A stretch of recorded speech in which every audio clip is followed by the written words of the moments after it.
Hi Gemini, welcome back to the Warrior's Journey Tarot. This is going to be your weekend love reading for October 8th to the 10th. Okay, so there is some kind of loss and hurt feelings here. Being strong, being stoic about it, keeping it to yourself, not even possibly letting other people know how you feel. Staying strong. All right, let's pull 8 cards with the Rider-Waite Tarot deck. And then I'm going to pull 2 Love Oracle cards.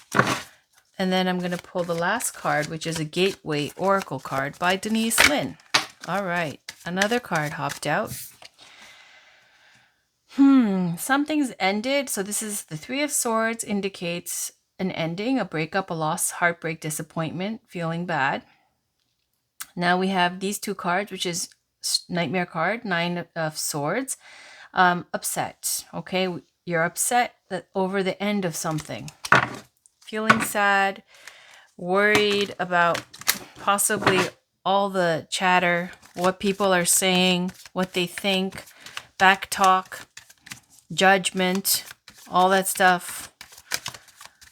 All right.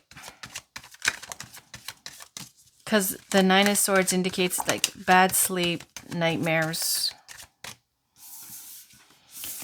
wanting more. Two of Wands. There's love still. Gemini, that's you. You want more with somebody? You're already in something. You've already built a life. And there's more. The person's holding a globe in the hand, so it could be wanting to travel, wanting to do other things.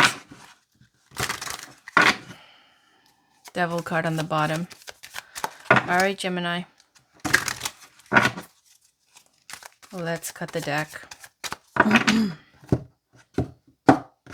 First card is you. Four of Swords. This is the person you're dealing with. Seven of Pentacles. The situation between you two. The outcome. How you see them. How they see you. Your challenge or obstacle. Their challenge or obstacle. And on the bottom of the deck is Five of Swords. So it looks like, again, with the underlying energy, Five of Swords, it's something that is negative, in conflict, arguments, cheating, or some kind of betrayal, unfair advantage, taking advantage. If there's something that's happened here that's shady, it's just shady. You can see with the gray clouds and the smirk on his face and the defeated 2 others who are just walking away. It's not even a fair fight. So there's something that's shady about this Five of Swords energy. There's the Nightmare card again. Okay, feeling, if it's cheating, right? It's like, oh shit, what have I done? You know, that you're getting the results of that. The Ten of Swords comes after the 9, right? It doesn't get any worse. It just has only to go up from here. Of course, you could go back and forth between the 8, 9, and 10, back to 9, back to 8, back to 9. But it's bad. Okay. Waiting. There could be 2 others here. Oh, waiting for somebody could be something you walked away from. Keeping it a secret, trying to manifest it. Okay, all right. You got Four of Swords, Five of Swords. So the Four of Swords is saying that there's something that you're healing from. What are you healing from? The Three of Swords that fell earlier in the drop. When you feel that loss, the Four of Swords here is saying that, this comes up when you need to take a staycation, vacation, self-care, heal. This is all about getting your energy back up, and you're already in the process of doing that, trying to heal and get your energy back up. There's a lot of swords here, Gemini. Holy moly. You got 2, 4, 5, the 3 in the drop. Okay, so here's the Two of Swords, the situation between you and the other person. It's like that one of you, okay, whoever it is, you or them, has cut off all communication or is keeping to themselves so that they're in a kind of meditative, calm pause where they can really take a moment to think about everything and make an informed decision about how to move forward, which sword they're going to choose, which path they're going to choose, because they're pulled in 2 different directions. Now, the other person you're dealing with, they're waiting on you. They're Seven of Pentacles. They've already invested time. They're waiting for the right time. Now, if this was work related, it'd be like waiting until their investments pay off, their hard work pays off. Here in love and romance, it's like something they've been putting energy into already to manifest, and they're just waiting for the right time to make their move. Now, the outcome here is Ten of Swords. That's a painful ending. And that means that with the Ten of Swords comes all the fighting and the toxic behavior and the back and forth and the horrible things and the shady stuff that's done, that none of it can be taken back at this point. It's done. So how you see the person that you're dealing with is more earth energy here with the Pentacles, Ace of Pentacles. You see them as someone who has great potential. Okay, so the Ace of Pentacles is the seed that can grow and manifest all the way to the Ten of Pentacles. It has all that potential.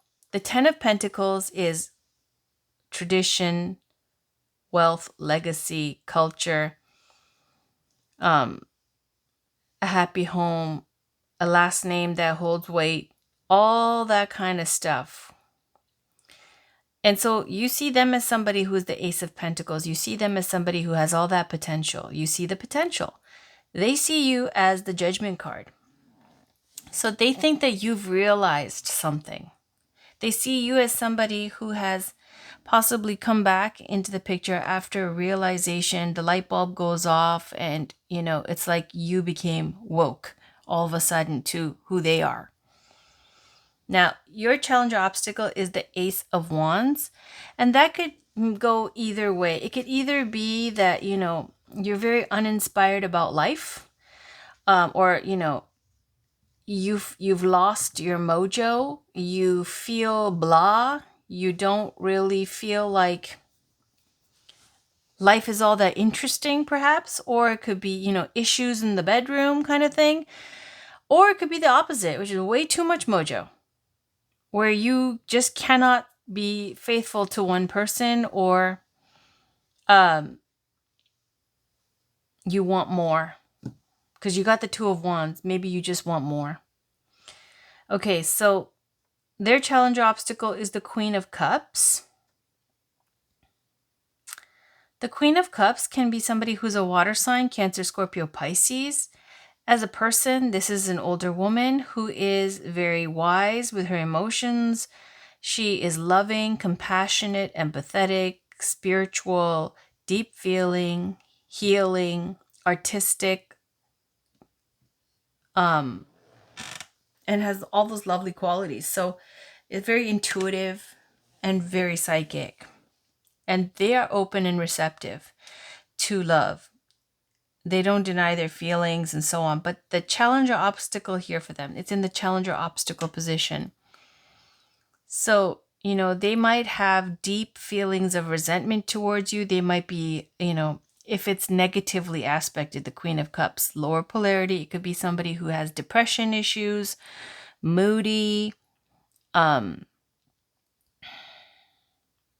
very emotional or dramatic.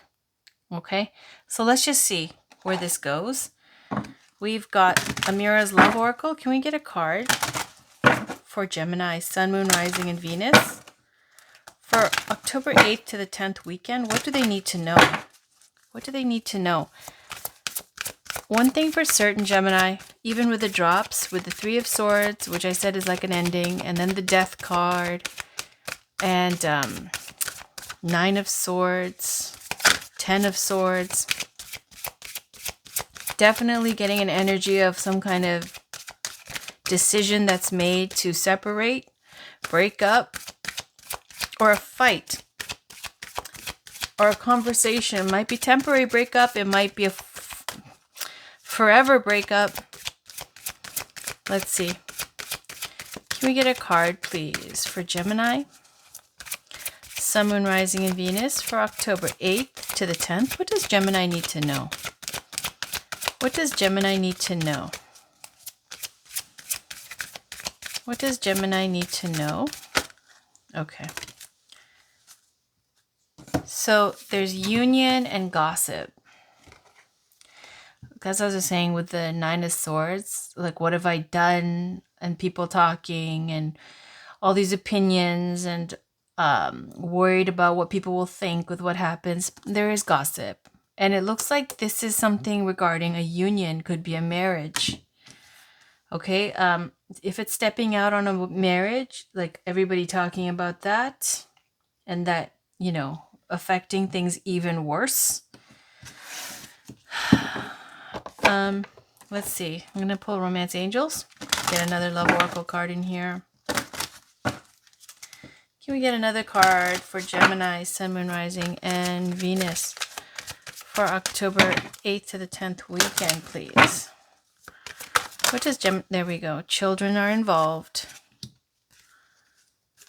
Children are involved. Your love life is being affected by children.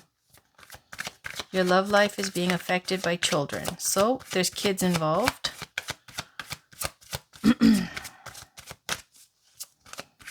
Which just makes everything even more. Let go of control issues. And again with the wedding. Okay, so this is, you see a union, wedding, right? And there's kids involved, at least a child or children. And it's saying let go of control issues. Allow the situation to unfold naturally.